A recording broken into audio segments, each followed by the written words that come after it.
Hello United boys, welcome back to the channel. दोस्तों, बात हो रही है रास्मस हॉयलैंड और विक्टर ओसिमन की स्वैप डील के बारे में। मैं आपको एक्सप्लेन करूंगा कि क्या ये फाइनेंशियली पॉसिबल है हमारे लिए या नहीं। साथ ही साथ नाइपान में इंटरेस्ट है हमारा, और क्या हम गोलकीपर टारगेट कर सकते हैं पोर्टो का डियोगो कोस्टा, ओनाना को हटा के उस पर डिस्कशन होगी। साथ ही साथ दोस्तों मेरा रैंट आएगा। पहले ही सॉरी बोल देता हूं, रॉय कीन ने बहुत कुछ बोला है ब्रूनो फर्नांडिस में। I am actually getting furious about it. उस पर ध्यान से सुनना जो मैंने बोला है। उर्वशी राउटेला, रियो फर्डिनेंड, एक्चुअल में दोनों एक ही जैसी बातें करते हैं बिना सर पैर की। लॉन्डा कह रहा है रियो फर्डिनेंड कि हमारे 4 प्लेयर हैं, रूबन एमरिम के सिस्टम में सूट ही नहीं करते हैं। उस पे मेरी राय सुनना। और गर्नाचो पे भाई लॉन्डे पागल हो चुके हैं, कह रहे हैं उसको हटा दो क्लब से, उसका एटीट्यूड नहीं है सही।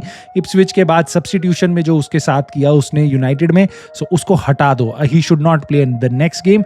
उसका ट्रूथ क्या है दोस्तों, इस वीडियो में आपको पता चलेगा। सो आई होप आपको ये वीडियो पसंद आएगी, और अगर आएगी ना यार तो लाइक जरूर दबा देना, सब्सक्राइब जरूर कर लेना, ताकि आप इस छोटे से चैनल को सपोर्ट करते रहो। और दोस्तों, आपके लिए सैटरडे शाम को 7 बजे इंडियन टाइम हम करेंगे एक बहुत प्यारी स्ट्रीम। द यूनाइटेड रोड हमारे गेस्ट होंगे, उसके अंशुमन भाई से हम काफ़ी सारे सवाल पूछेंगे, और मैं चाहता हूं आप इन्वॉल्व हो।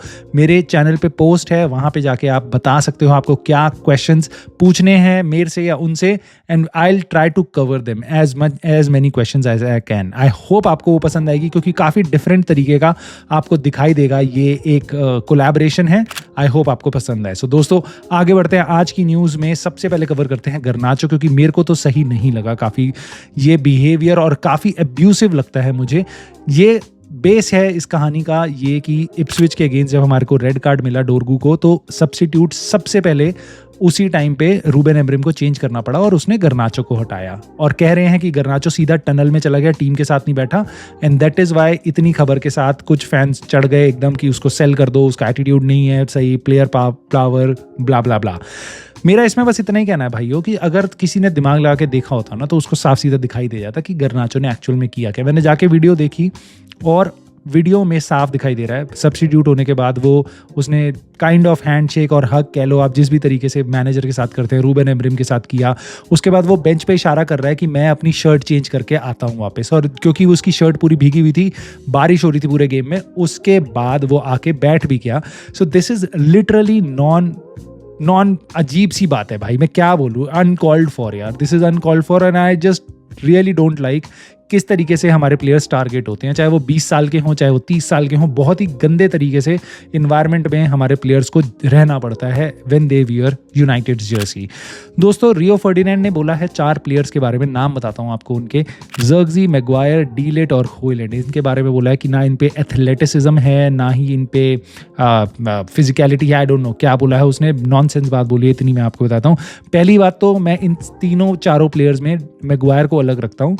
मुझे पता है उसमें डायनामिज्म और एथलेटिसिज्म उतना नहीं है, but I don't think so it's Maguire's problem. वो 32 साल का है। ही वॉज नॉट सेइंग कि मेरे को पहली चॉइस सेंटर बैक बनाओ। He is our 4th 5th choice centre back, जो इस टाइम पे इंजरी क्राइसिस के कारण खेल रहा है, और हमारी टीम में इतनी कमियां हैं, उसको वो अपनी तरफ से पूरी कोशिश कर रहा है ढकने की। उसके गेम में मे बी वो 32 साल का, उसकी स्पीड उतनी ज़्यादा ना हो, but I don't want to hear anything bad about Maguire from anywhere else. United fans criticise कर सकते हैं उसको गेम के लिए, बट जिस तरीके से रियो फर्डिनेंड सबको टैग कर रहा है यहाँ पे, मेरे को वो तरीका सही नहीं लग रहा। उसके अलावा मेरे को कहीं से नहीं लगता डीलिट, रास्मस हॉयलैंड, ज़र्गजी, कहीं से भी मेरे को नहीं लगता उनमें एथलेटिसिज्म की कमी है, या उनमें क्रिएटिविटी या जो भी वो बोल रहा है उसमें उसकी कमी है, डायनामिज्म की। They are really great players, great athletes. मेरे को नहीं याद कवानी के अलावा कौन सा एक स्ट्राइकर है जिसने इस तरीके की प्रेसिंग की हो यूनाइटेड की जर्सी में, जो जैसी रास्मस हॉयलैंड करता है। एंड डीलेट और ज़र्गजी पहला सीजन है, they are really making this team better. So I just don't want to listen to more shit from Rio Ferdinand. Talking about shit, Roy Keane भाई, he lost his shit on the overlap. एक channel है Gary Neville का जहां पे बिला के वो सारे लॉन्डो को बकचोदी करते हैं, वो एकदम ही लो लेवल की। रॉय कीन को जगह बनानी थी। रॉय कीन से मेरे को नहीं पता क्या अटेंशन चाहिए इनको, क्या चाहिए, मेरे को समझ नहीं आता। Why they keep going on for United players. Bruno Fernandes के बारे में उसने काफ़ी कुछ उल्टा सीधा बोला है। ही सेइंग कि Bruno Fernandes is an imposter मतलब कि वो प्रिटेंड करता है लीडर बनना, वो है नहीं एक्चुअल में कैप्टन, वो इम्पोस्टर है, एक्टिंग कर रहा है लीडर बनने की, कैप्टन बनने की, प्लेयर बनने की। I don't know what he means. So यहाँ पे ना यार मेरे को समझ नहीं आती ये चीज़ कि क्यों, पहले तो तुम्हारे को इतना समझ नहीं आती कि यूनाइटेड फैंस इस टाइम पे यूनाइटेड की जो हालत है वो ब्रूनो के कारण बचे हुए। पिछला पूरा गेम ब्रूनो की सेट पीसेस पे बचा है, उससे पिछला गेम पूरा ब्रूनो की सेट पीसेस पे बचा है, और उसको लग रहा है यूनाइटेड में सबसे बड़ी प्रॉब्लम भी ब्रूनो फर्नांडिस है, क्योंकि उसकी लीडरशिप अच्छी नहीं है, क्योंकि वो उसका टेंट्रम करता है, ये सब वो सब। रियली रॉय कीन, ये टाइम है ये सब करने का? अगर तेरे को ज़्यादा हार्ड बंदा चाहिए होता ना, मेरे ख्याल से रॉय कीन इस टाइम पे तुम खेल रहे होते ना तो तुम्हें हर दूसरे गेम में रेड कार्ड मिल रहा होता। ठीक है, मेरे को बहुत बुरा लगता है यूनाइटेड लेजेंड्स को ऐसे स्लैक करना, बट मेरे को उससे ज़्यादा बुरा लगता है कि यूनाइटेड लेजेंड्स कैसे अपने आप को भूल जाते हैं और अपने गेम को खुद नहीं देखते और इस टाइम के प्लेयर्स को इतना ओवर क्रिटिसाइज करते हैं। मुझे एक बात बताओ, अब तुम कहोगे यार रॉय कीन के बारे में कैसे बोल रहे हो कि रॉय कीन तो इतना बड़ा लेजेंडरी प्लेयर है। एक सेकंड, वो बोल रहा है ब्रूनो फर्नांडिस को कि घटिया टीम में he can not control. Listen to this, Roy Keane क्या कर रहा था नॉटिंघम फॉरेस्ट में? He got relegated. रॉय कीन का यूनाइटेड के बाहर क्या जीता है? वो स्कॉटिश लीग जीता है। कैसे? सेल्टिक के साथ। भैया अगर तू नहीं भी होता तो रेंजर्स या सेल्टिक हमेशा वही जीतती। बाकी तेरी जितनी सक्सेस है, दूर दूर तक कोई भी ट्रॉफी का, मेडल का सर्टिफिकेट भी मिला हो ना, सारा का सारा सर एलेक्स की देन है। क्योंकि मैं फिर बोलता हूं खुले में खड़े होके, जितने यूनाइटेड के लेजेंड्स हैं ना, they are legends because of Sir Alex Ferguson. Otherwise look at him, जब वो रिपब्लिक ऑफ आयरलैंड में था, क्यों नहीं क्वालिफाई करी Republic of Ireland? He is talking about कि ब्रूनो फर्नांडिस कैसा लीडर है, टीम को उठा नहीं सकता। रॉय कीन कैसा लीडर था जो अपनी इंटरनेशनल टीम को कोई भी कंपटीशन नहीं जिता पाया। कंपटीशन तो छोड़ो, कोई भी इंपॉर्टेंट गेम नहीं किसी भी क्वालिफाई करते थे रो दो के वर्ल्ड कप के लिए। वहां पे तुम्हारी कैप्टेंसी कहाँ जाती है? जैसे तुम्हारी टीम टूटती फूटती है, या बेसिकली तुम्हें ये कह लो तुम रेलीगेट हो जाते हो नॉटिंघम फॉरेस्ट के साथ, और तुम ये बता रहे हो ब्रूनो फर्नांडिस के बारे में बोल रहे हो। भाई तुम्हारी जितनी सक्सेस है ना, जितनी ट्रॉफी है, ये देखो उठा के, सारी की सारी सर एलेक्स के टेन्योर में है, जब हमारी यूनाइटेड की टीम प्राइम टाइम थी। Thank you for your services but please keep your mouth shut. उसके अलावा दोस्तों मेरे को तो खैर, अब हम ट्रांसफर न्यूज पे आते हैं। रासमस हॉयलैंड और ओजीमेन के बारे में ध्यान से सुनना।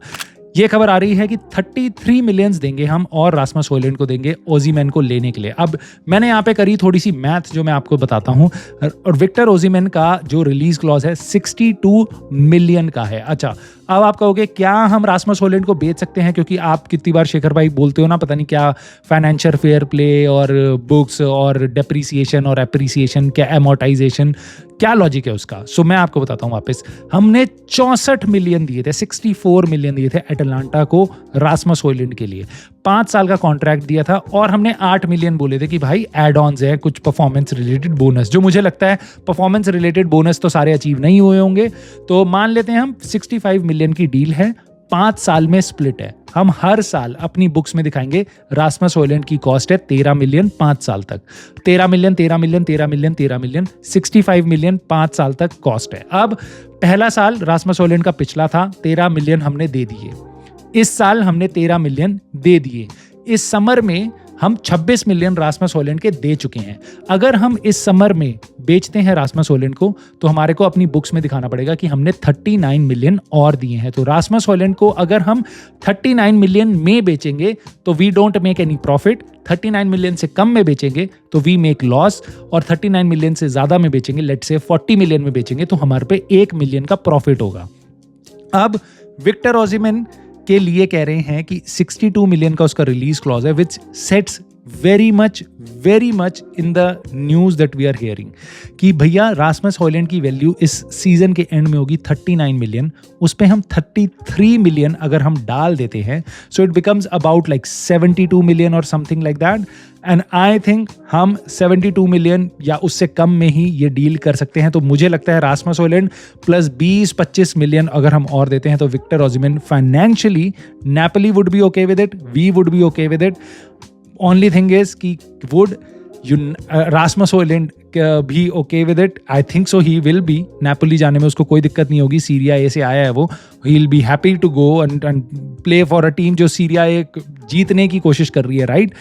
ओनली क्वेश्चन इज कि क्या विक्टर ओसिमन आएगा। सो वापस ले दे के बात यही है, बट ये जो न्यूज़ थी ये फाइनेंशियली साउंड है, मेरे को इसमें कोई कमी नहीं दिखाई दी, इसलिए मैं आपसे शेयर करना चाहता था खोल के। भाई नेपान के बारे में खबर आ रही है जो मेरे को सुन के काफ़ी सही लगा है कि यूनाइटेड का इंटरेस्ट लूज आउट नहीं हुआ और शायद हम उसको देख लें। रीज़न मैं आपको बताता हूँ, मेरे को ये नहीं पता कि क्या नेपान कितना तगड़ा प्लेयर है क्या नहीं है, कुछ केमियोज उसके मैंने देखे हैं, काफ़ी सही इंटरेस्टिंग प्लेयर लगता है मेरे को। द फैक्ट कि आर्सेनल और मैनचेस्टर सिटी उसको अभी विंटर में चेस कर रही थी, that gives me a lot of confidence कि प्लेयर में बात है, वरना बड़े क्लब्स उसको नहीं देख रहे होते। He is a United fan, अगर तीनों क्लब जाएंगे आई थिंक नेपान यूनाइटेड में अभी भी आ जाएगा, क्योंकि यूनाइटेड हैज दैट पुल। मैं फिर कह रहा हूँ, a pull for players who really like United. So वो शायद यूनाइटेड में फिर भी अपने करियर खराब करने कह सकते हो आप आ जाए, but the reason I am really excited for this is because we really have a shortage of number 10।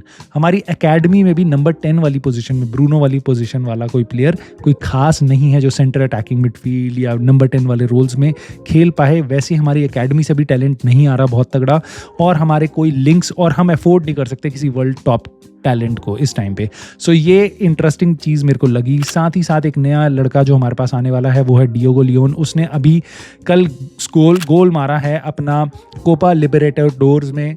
आप बोलोगे भाई ये कंपटीशन क्या है? सो बेसिकली ये साउथ अमेरिकन क्लब्स का, ब्राज़ील, अर्जेंटीना, पेरू और मैक्सिको तक भी इन्वॉल्व होती है इसमें, यूरुग्वे, पैराग्वे, इन सब का चैंपियंस लीग है। सो सारे क्लब्स इनके लिए बहुत बड़ा होता है। सो उसमें उसने गोल मारा है and this boy is going to come to United again. मेरी वही आपसे गुजारिश होगी जो मैं हर यंगस्टर के लिए बोलता हूँ, हैव पेशेंस, डोंट एक्सपेक्ट कि आते ही किल कर देगा। उसकी वीडियोज़ देख के एक्चुअल में वो ऐसा होने नहीं वाला। He will need time to develop into this team. 18 साल का होगा वो, नॉट श्योर कि वो फर्स्ट टीम के लिए आ भी रहा है, नहीं आ रहा, बट अगर आ रहा होगा तो लेट्स हैव पेशेंस। बट वो इस समर में हमारे पास आ रहा है, डील ऑलरेडी एग्रीड है। एक डील जो एग्रीड नहीं है, और ये थोड़ी उड़ती हुई खबर है जिसको मैं टच कर रहा हूँ यहाँ पे। पहले तो यूनाइटेड फैंस अब चाह रहे हैं ओनाना, मैं खुद चाह रहा हूँ भाई ओनाना का अगर कोई रास्ता, कोई जुगाड़ निकल पाए तो निकाल लो।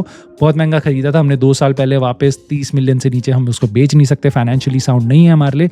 तो कोई जुगाड़ अगर मिल जाए तो बहुत अच्छी बात है। डिएगो कोस्टा जो पोर्टो का कीपर है, उसको हम पहले भी देख रहे थे जब हम ओनाना को साइन कर रहे थे, उसका रिलीज क्लॉज है 65 मिलियन पाउंड का, 75 मिलियन यूरोस का। सो आई थिंक अगर यूनाइटेड ये कर पाए तो that would be great. I don't think सो हमारे पे पैसा होगा इस डील को करने के लिए, क्योंकि हम बाकी अपना स्ट्राइकर और बाकी और जगहों को बेसिकली प्रोटेक्ट करेंगे बिफोर कीपर।